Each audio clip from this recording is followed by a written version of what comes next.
And now to a politically sensitive legal case. Texas doesn't hold its primary until April, but well before then, the U.S. Supreme Court is being asked to settle a redistricting dispute with broad implications for the makeup of the states and possibly the nation's future political landscape. Texas gained 4 new congressional seats due to an explosion of political growth in the past decade, more than half of it within the Hispanic community. The state legislature drew up a new map of voting districts, but it's being challenged by minority rights groups as unrepresentative. And in the meantime, a federal court has drafted its own redistricting plan, and it is being challenged by the state.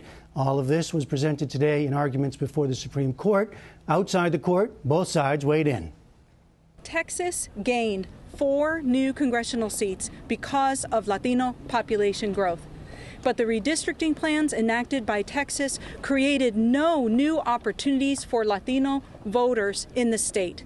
Instead of embracing the Latino community in Texas, its leadership has slammed the door in our face. The Voting Rights Act protects minority voters from exactly the kind of discrimination that Texas hopes to get away with today. What the legislature does and is entitled to do is to draw districts in the state of Texas that complies with the Voting Rights Act to the extent possible protects incumbents. And we believe that what the state of Texas did in passing the redistricting maps fully complies with the Voting Rights Act and ensures a new record number of Hispanics who were elected to office as Republicans, and with the hope and opportunity they will be able to come back and continue to serve as Republicans in the state legislature. The justices also heard arguments today in a controversial land rights and environmental regulation case. Marcia Coyle of the National Law Journal was, of course, in the courtroom for both sets of arguments and joins us now. Welcome back. Thank you, Jeff. Let's start with the Texas case. One of the complicating factors here is that Texas is a state that has to get any changes in its voting processes approved under the Voting Rights Act. Give us a little more background. That's correct, and that's because Texas has a history of racial discrimination in its voting practices.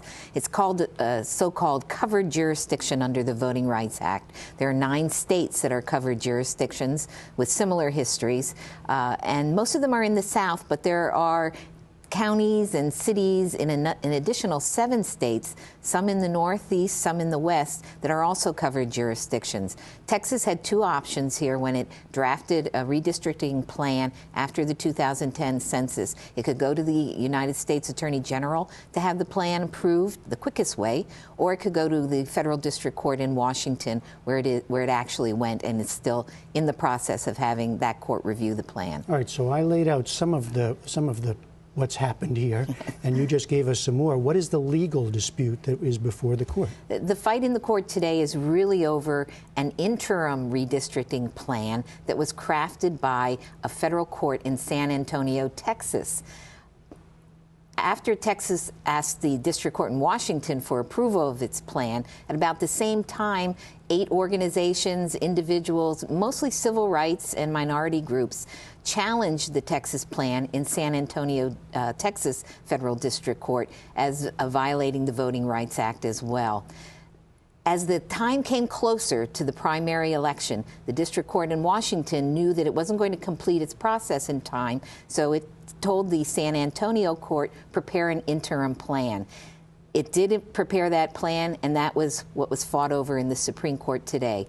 Texas, represented by former Solicitor General Paul Clement, argues that the San Antonio court did not give deference to the new Texas plan in drafting its interim plan. Instead, it pretty much gave a plan that responded to all of the charges being made in the lawsuits before it.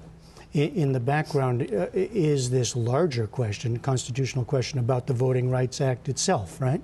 Well, in 2009, the Supreme Court cast considerable uncertainty about the constitutionality of Section 5, the pre-clearance provision that Texas is under, and it didn't address it head-on in that 2009 case.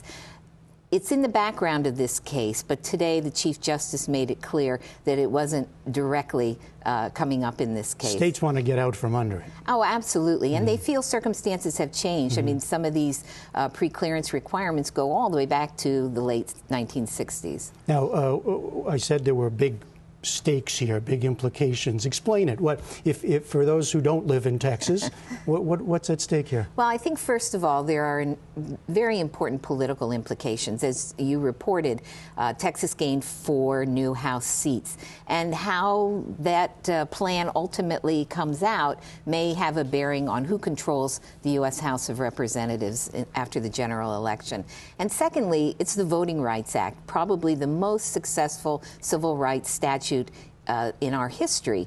Whatever the court says about the Voting Rights Act and the role of federal courts in interpreting it and applying it is going to be very important to all of us, because we are in the midst of some very dramatic changing demographics in this country. And you told me earlier today this was a technical argument at the court today. Yes. You're shaking your head. What are those, huh? It's a very complicated process, the redistricting and the approval of redistricting plans. So it was, and I think the justices feel, in a sense, they're between a rock and a hard place. The primary election was postponed until April, contingent on a usable plan being in place by February 1st. And the justices seemed to make it clear they didn't see how this was possible by February 1st. All right, so we will watch that as part of the political campaign that we're watching over the next month. All right, a couple minutes, and I do want to bring up this other case, because this was a very controversial environmental regulation case, Sackett versus EPA. Right. The Sacketts bought some land in Idaho near Priest Lake in Idaho. They wanted to build a home.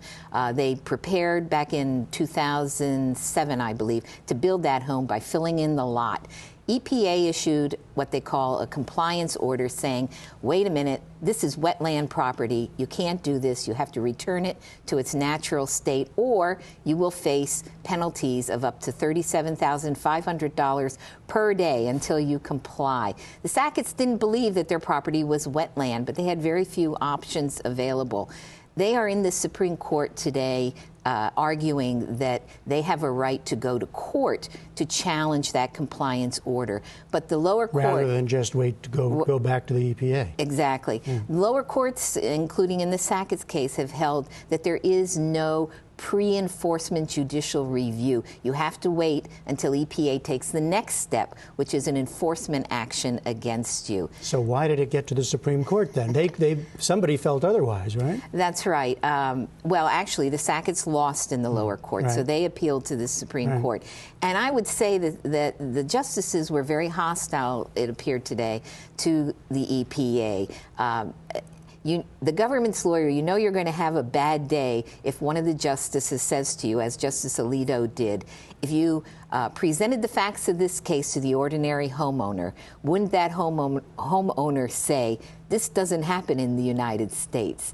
And the feeling is there has to be some way that the homeowner can challenge EPA's claim that it's a wetland before the penalties start accruing. And briefly, this one also has implications that go well beyond its case, beyond environmental regulation. Yes, it does, because not only EPA but other federal agencies issue these compliance orders, and their purpose generally is to allow an agency to act swiftly when there's a threat of some kind. And if the court imposes or says that there is judicial review, the agencies feel that they are going to be hauled into court in thousands of cases, challenges to these orders, and they won't be able to respond swiftly. All right. Marcia Coyle of the National Law Journal, as always, thank you. My pleasure, Jeff.